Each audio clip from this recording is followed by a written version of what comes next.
The casting process for the 1964 TV series Peyton Place was a meticulous task, with each role requiring a unique blend of talent and chemistry.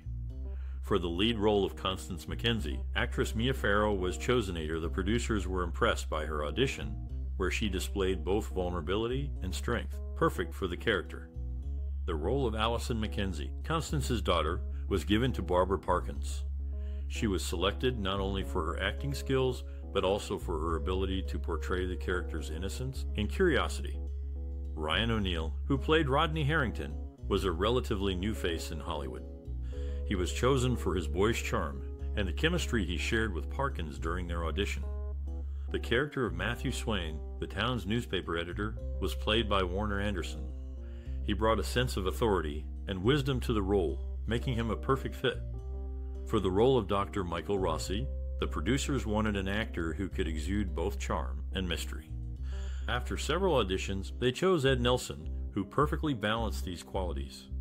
The casting of Peyton Place was a careful process of matching actors to their roles, ensuring not only acting prowess, but also the right chemistry among the cast. The result was a compelling drama that kept viewers hooked for years. The directorial vision behind the 1964 TV series Peyton Place was shaped by its director, Ted Post. Known for his work in television, Post brought a unique style and approach to the show. He was influenced by film noir and dramatic storytelling, which he used to create a small town setting with a dark underside. Post's creative use of lighting, camera angles, and editing created a moody atmosphere that heightened the tension and drama in Peyton Place. He often used close-ups to capture the emotions of the characters, making the audience feel more connected to their struggles. Post's collaborative approach with the cast and crew was also noteworthy. He worked closely with the writers to develop the storylines and character arcs, ensuring that the visual style matched the tone of the scripts. Post's collaboration with the cast was also crucial to the success of the show. He created a supportive and encouraging environment, allowing the actors to explore their characters' motivations and emotions. This approach led to nuanced and compelling performances from the entire cast, making Peyton Place a must-watch for audiences at the time. In summary, Ted Post's directorial vision for Peyton Place was characterized by his moody and atmospheric style, collaborative approach with the cast and crew, and influence from film noir and dramatic storytelling. His work on the show helped to establish it as a groundbreaking and captivating drama that resonated with audiences. Peyton Place was a groundbreaking TV series that aired in 1964. It was one of the first primetime soap operas and tackled controversial topics such as abortion, incest, and murder. The show was set in a small New England town and followed the lives of its residents, exploring their secrets, scandals, and relationships. This series had a significant impact on television history and inspired many future shows. But did you know that there are many funny, shocking, and sad facts about Peyton Place that you might not be aware of? Keep watching this video to find out more. Do you have a cherished memory associated with this TV series? Maybe you were inspired by the strong female characters or the complex storylines.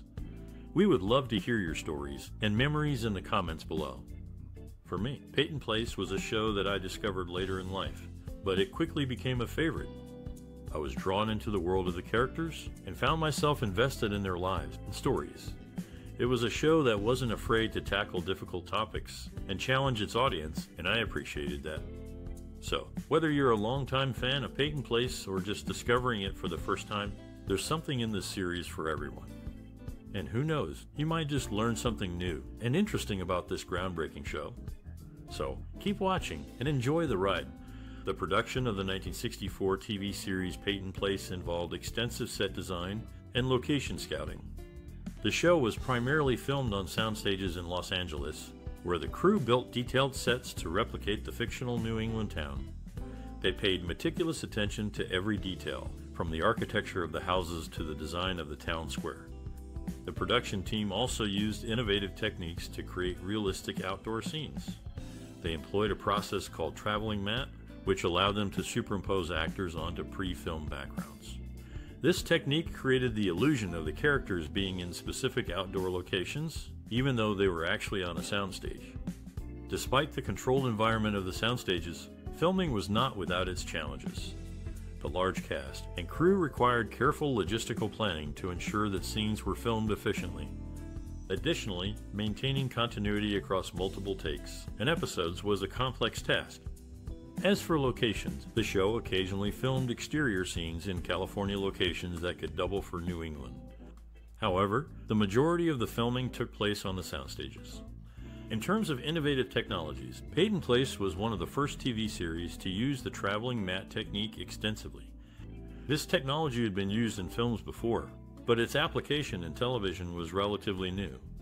The show's use of this technique contributed to its high production values and helped to set it apart from other TV series of the time.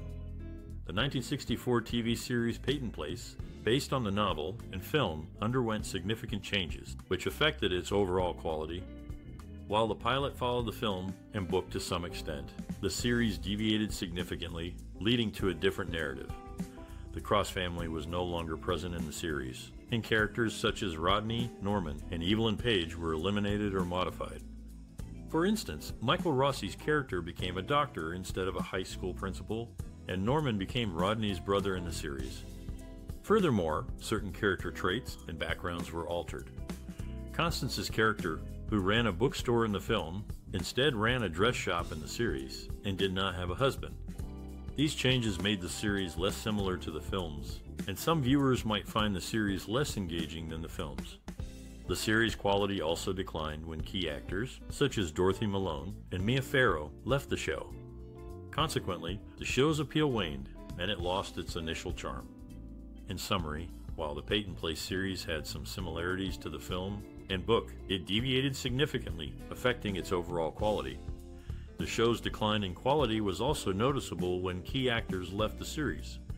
Therefore, viewers who prefer the original film storyline and characters might find the series less appealing.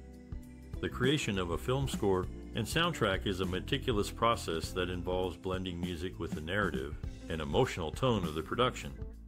For the 1964 TV series Peyton Place, the music played a crucial role in enhancing the show's dramatic and emotional depth. The series composers, Franz Waxman and Herschelbert Gilbert, were both accomplished musicians with a wealth of experience in the film industry. Waxman, a German-born composer, had previously worked on films such as Sunset Boulevard and Rear Window, while Gilbert was an Emmy-winning composer known for his work on TV shows like The Untouchables. Together, they crafted a score that complemented the show's small-town setting and complex characters. The music was designed to heighten the emotional stakes of each scene, whether it was a tense confrontation or a heartfelt confession. In creating the score, Waxman and Gilbert drew inspiration from classical music, incorporating elements of symphonic and chamber music into their compositions. They also used a variety of instruments, from strings and woodwinds to percussion and brass, to create a rich and varied sound.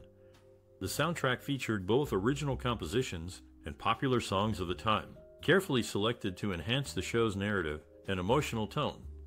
The music was often used to underscore key moments in the story, providing an emotional backdrop for the characters' struggles and triumphs. According to Waxman, the music in Peyton Place is meant to be an integral part of the story to help convey the characters' emotions and to enhance the dramatic tension. Similarly, Gilbert noted that the music is there to support the story and the characters to help the audience connect with them on a deeper level. Overall, the score and soundtrack for Peyton Place were a testament to the power of music in storytelling. Through their compositions, Waxman and Gilbert were able to add depth and richness to the show's narrative, helping to bring the characters and their stories to life. In the popular 1960s TV series Peyton Place, there were several notable events and controversies. Co-star Ruth Warrick revealed that Ryan O'Neal had an affair with Barbara Parkins, but O'Neal later cheated on her. Actress Jill Rowland was initially cast as Selena Cross, but was dropped during pre-production due to ABC executives' demands to exclude Selena's storyline of killing her sexually abusive stepfather from the series. In 1968, with the departure of Dorothy Malone, there were rumors of Lana Turner, the original Constance from the 1957 film version, joining the cast. However, the part ultimately went to Barbara Rush. These events added to the drama both on and off-screen in Peyton Place. One of the most iconic scenes in the 1964 TV series Peyton Place is in the first episode, where Constance Mackenzie, played by Dorothy Malone, sets fire to her husband's belongings in a metal drum. The scene is powerful, with Malone's intense performance, the use of close-ups, and the eerie sound of the fire crackling in the background. Malone recalled, "It was a dramatic scene, and I felt a lot of responsibility to make it work." Another unforgettable moment is in the second season when Allison Mackenzie, portrayed by Mia Farrow, discovers her birth certificate and learns that she is not Constance's biological daughter. The scene is shot in a single take, with Farrow's face filling the screen as she reads the document. Farrow said, "It was a pivotal moment for Allison, and I wanted to convey the shock and confusion she felt. Lieutenant, the direction, performance, and cinematography in these scenes are exceptional, contributing to the show's enduring popularity. The use of close-ups and single takes draws the audience in, making them feel like they are part of the action. The actors' performances are nuanced and authentic, capturing the emotions and turmoil of their characters. These iconic scenes have had a significant impact on the audience, revealing the secrets and scandals that lie beneath the surface of the seemingly idyllic town of Peyton Place. They have resonated with viewers for generations, leaving a lasting mark on television history." James Douglas, originally set to star in the pilot episode of Hawk's Landing, was offered the role of Stephen Cord in Peyton Place after Paul Monash was impressed by his performance.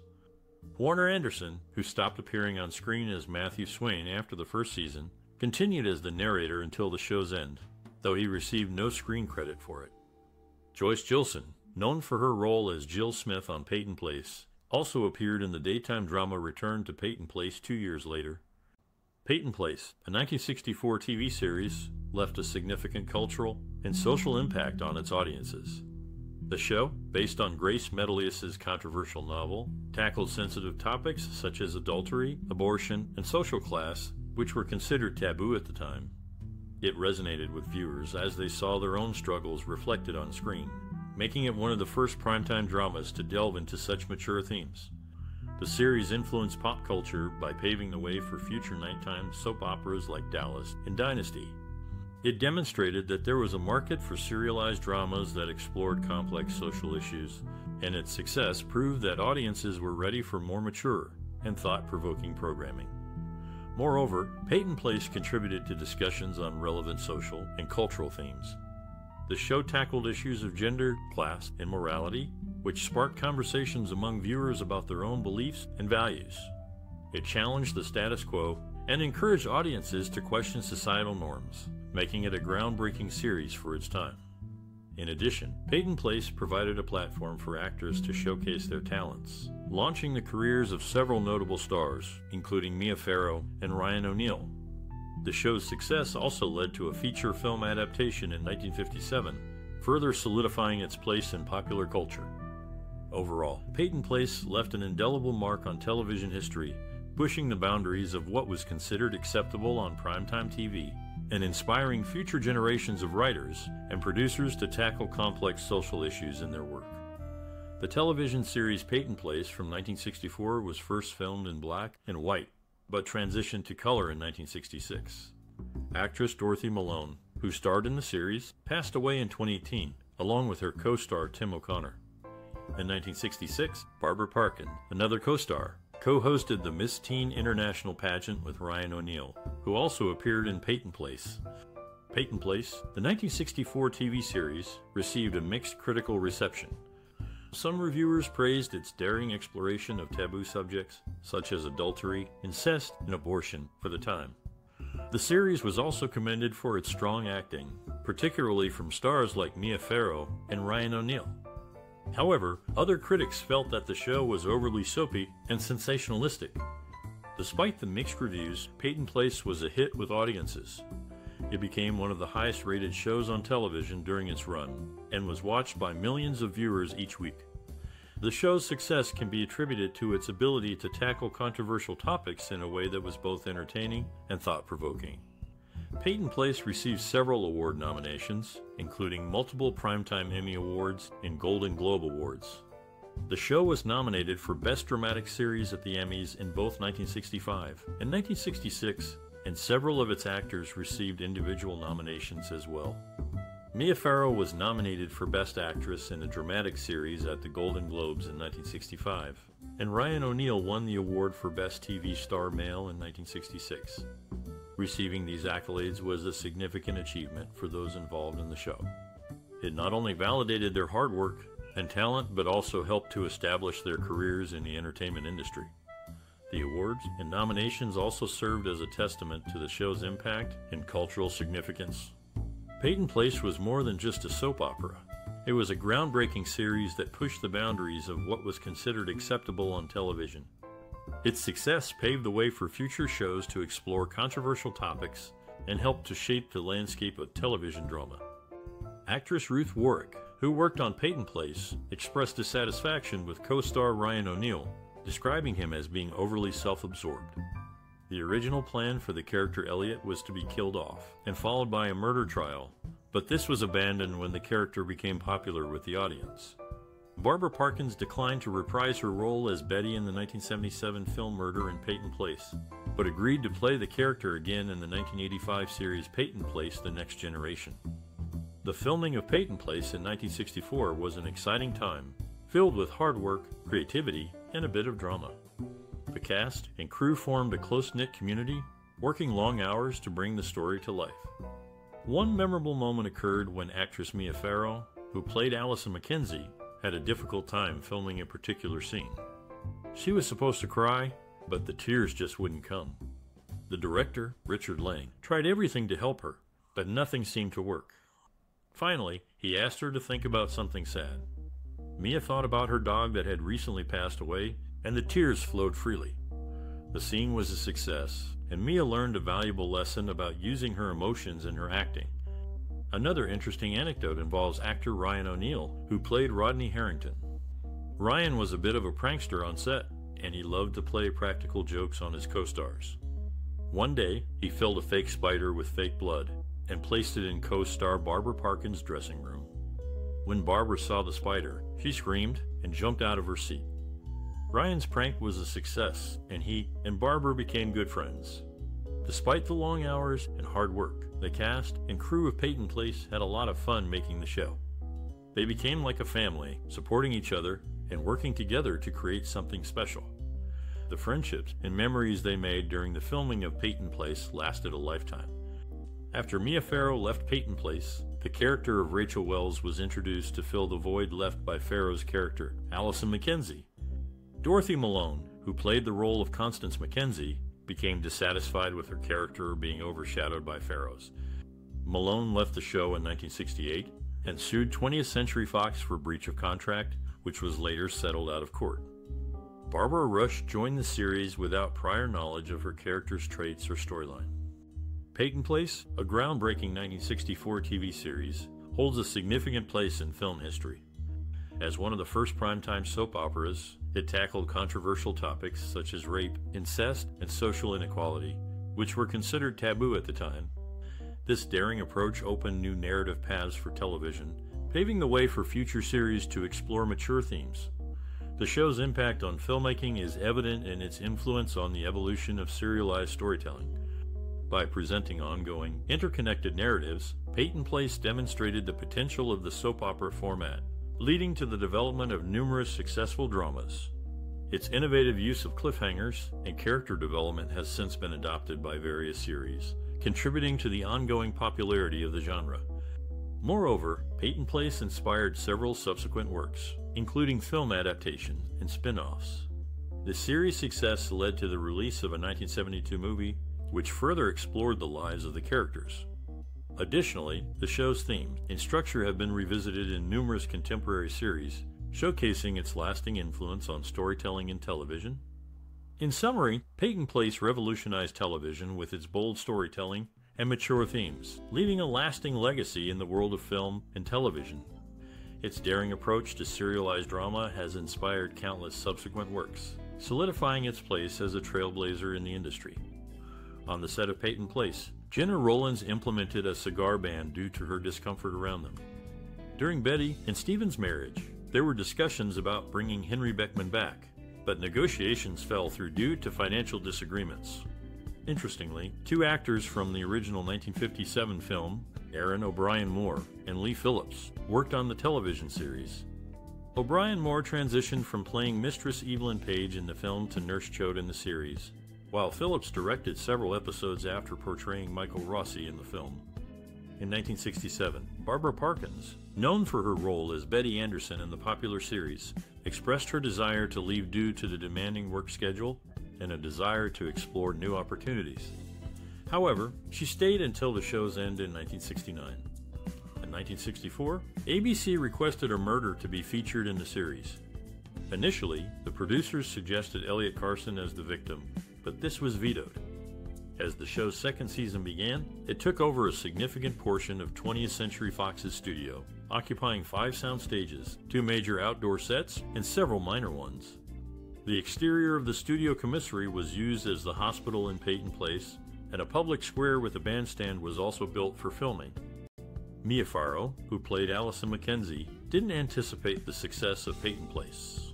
She attempted to exit her contract soon after its launch, eventually being released 2 years later through her husband Frank Sinatra's influence. Farrow's character was written off by having her run away from town. In 1968, the writers retaliated by introducing a storyline about a girl claiming Allison was the mother of her baby, coinciding with the release of Rosemary's Baby. Barbara Rush joined the series due to its convenient filming location and limited work schedule. Similarly, Dorothy Malone only needed to be on set 2 days a week, stating that it was one of her easiest jobs with minimal time away from her family. These anecdotes provide a glimpse into the production of Peyton Place, highlighting the experiences of its cast members. Dorothy Malone, a prominent figure in the 1964 TV series Peyton Place, faced a severe illness in 1965, which included complications like pulmonary embolism, blood clots on both lungs, an enlarged heart, and pneumonia. After a full recovery, she resumed her role, replacing Lola Albright, who had temporarily filled in. Christopher Connelly's journey to Peyton Place was unconventional. He didn't audition for the role of Norman, but was offered the part when he accompanied a girl for a screen test. The series producer, Paul Monash, was unimpressed by the girl but saw potential in Connelly. Joyce Gilson, known for her role in Peyton Place, was recognized by the press as a replacement for Mia Farrow and Lee Taylor Young. Despite the expectations of rising to fame like her predecessors, Gilson's career didn't take off as anticipated. In 1962, an hour-long pilot episode of Peyton Place was produced, featuring the Cross family as outlined in the original novel. However, producer Erna Phillips decided to abandon this storyline. 2 actors who did become integral to the show were Ed Nelson and Barbara Parkins, who were credited in all 514 episodes, although they did not appear in every segment. Actress Lee Taylor Young joined the series in 1966, auditioning for the role of Rachel Wells. She chose a scene from The Glass Menagerie to perform at her audition. Her successful casting added to the richness of the show's characters and storylines. In essence, Peyton Place underwent significant changes even before its official release, and its cast evolved over time, with key actors contributing to its enduring appeal. In the early 1960s, the television series Peyton Place gained popularity, with actress Barbara Parkins recalling a comment made by co-star Bette Davis about her character's relationship. The show was also spoofed in Mad magazine as Passion Place. Additionally, when David Canary joined the cast, producer Paul Monash suggested he change his name, but Canary chose to keep his original name. Lee Taylor Young held a distinctive position on the popular 1960s TV series Peyton Place as the only co-starring actress to receive solo credit. Her character, Rachel Wells, was central to the show's intrigues. Meanwhile, Barbara Parkins, who played Betty Harrington, continued her role in a 1985 reunion movie, Peyton Place: The Next Generation. Pregnancy led to Lee Taylor Young's departure from Peyton Place in July 1967. She was expecting a child with her co-star, Ryan O'Neal. Her exit left a noticeable gap in the series, which was then filled by new characters and storylines. Despite the changes, the show maintained its dedicated viewership and continued to captivate audiences. Diana Hyland, an accomplished actress, willingly gave up a movie role to take on the part of Susan Winter in Peyton Place. She showed no hesitation when offered the part. Ed Nelson, who played Michael Rossi, praised the acting of Frank Ferguson, George Macready, and Tim O'Connor, highlighting their exceptional performances. Erna Phillips, a prominent figure in the creation of soap operas, served as a creative consultant for Peyton Place. Despite her involvement, her name did not appear in the show's credits. The production of the TV series Peyton Place was not without its challenges. Initially, Paul Monash had planned for it to be a 1-hour show, but it was eventually reduced to 30 minutes. Despite the changes, the show's cast and crew remained dedicated. Joyce Jillson, one of the show's actresses, worked 13 hours a day and 5 days a week, yet she insisted that she loved working for the show. The series gained significant popularity during its peak, with Christopher Connelly, one of the main actors, receiving around 400 fan letters a week. The show's engaging storylines and relatable characters had clearly captured the hearts of many viewers. In summary, the TV series Peyton Place faced adjustments in its early stages, but the hard work and dedication of its cast and crew paid off as the show gained a large following. The popularity of the series was evident in the fan mail received by its actors, demonstrating the impact and appeal of the show to its audience. In the popular 1960s TV series Peyton Place, the character Betty Anderson, played by Barbara Parkins, was initially intended to die in a car accident in the 11th episode. However, due to Parkins' rising popularity, the producers decided to keep her character alive. Rumors of the show's cancellation sparked protests among fans in 1968, but actress Barbara Rush later revealed that the network disregarded protest mail. Co-stars Christopher Connelly and Patricia Morrow reportedly dated during the show's run, although Connelly later claimed it was a publicity stunt orchestrated by the studio. Their relationship, real or not, added another layer of drama to the small town of Peyton Place. Between 1964 and 1966, Peyton Place enjoyed its peak years, filled with popularity and critical acclaim. However, by 1968, the show's success had faded significantly despite efforts to revive it with new characters and well-known actors. Interestingly, the original cast initially underestimated the show, as revealed by Ed Nelson in a 1969 interview. One of the directors of Peyton Place was John Newland, who later became famous for hosting and directing the anthology series One Step Beyond. In its 1978 revival, The Next Step Beyond, out of the 25 episodes of The Next Step Beyond, 14 were remakes of One Step Beyond stories. During his time on Peyton Place, Newland directed 24 episodes in 1965, but his work on One Step Beyond left a more lasting impact on the public. Despite the ups and downs of Peyton Place, the involvement of notable figures like Newland contributed to its historical significance in the television industry. Actress Lee Taylor Young, during her brief stint on Peyton Place, signed a 7-year contract. In 1968, Ruby Dee, Percy Rodriguez, and Glenn Turman joined the cast, bringing African-American representation. However, writer Gene Boland was fired after raising concerns about his ideas being rewritten. Barbara Rush, on the other hand, had a positive experience, praising the show as an actor's paradise for its flexibility and opportunities for personal input. During its 5-year network run, the TV show Peyton Place stood out by airing only original episodes, never repeating any during the summer. This was an unusual move for primetime television. One notable incident involved Ryan O'Neal claiming that some babies on the show were given sedatives to prevent them from crying during filming. Another interesting behind-the-scenes detail is that Lee Taylor Young's character was initially set to be named Alicia, but the name was later changed. Ruth Warrick joined the cast of Peyton Place as Hannah Cord, thanks to a friend who knew the casting director at 20th Century Fox. In 1965, Christopher Connelly expressed his anxiety about being written out of the show, but he stayed on for its entire run. Interestingly, Joyce Jillson was cast as Jill Smith in 1967, although her character didn't appear until 1968. This demonstrates the producers' forward planning for the show.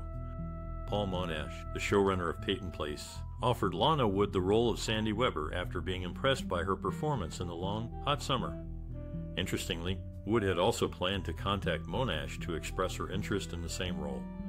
In 1965, Mia Farrow, who played Allison Mackenzie, took an unexpected vacation without informing the producers. As a result, the writers quickly added a coma storyline for her character. They even admitted to the press that they were unsure if Farrow's character would wake up from the coma. Barbara Parkins, who played Betty Anderson, was extremely popular during the show's run. There were plans to create a spin-off series titled The Girl from Peyton Place specifically for her. However, the idea was eventually abandoned. During the summer of 1968, while Peyton Place took a break, Barbara Rush received offers for 2 films but declined them. In 1966, Susan Oliver, known for her role as Anne Howard, experienced a near-death incident in a plane crash shortly after her character's demise on the show. Ed Nelson, who worked alongside Mia Farrow, described her as an unusual individual, expressing his belief that she would either achieve great success or face personal tragedy. These events unfolded behind the scenes of the popular 1960s television series Peyton Place. Barbara Parkins and Ed Nelson are notable for appearing in the first and final episodes of Peyton Place. They were the only actors to receive screen credit for every episode throughout the show's 5-year run. Dick Tufeld served as the main announcer for the opening credits, while Warner Anderson, who played Matthew Swain in Season 1, narrated the introductory segment for each episode. Dan Duryea turned down a role in Finian's Rainbow to join the cast of Peyton Place. His commitment to the show demonstrates the program's appeal and significance during its original broadcast.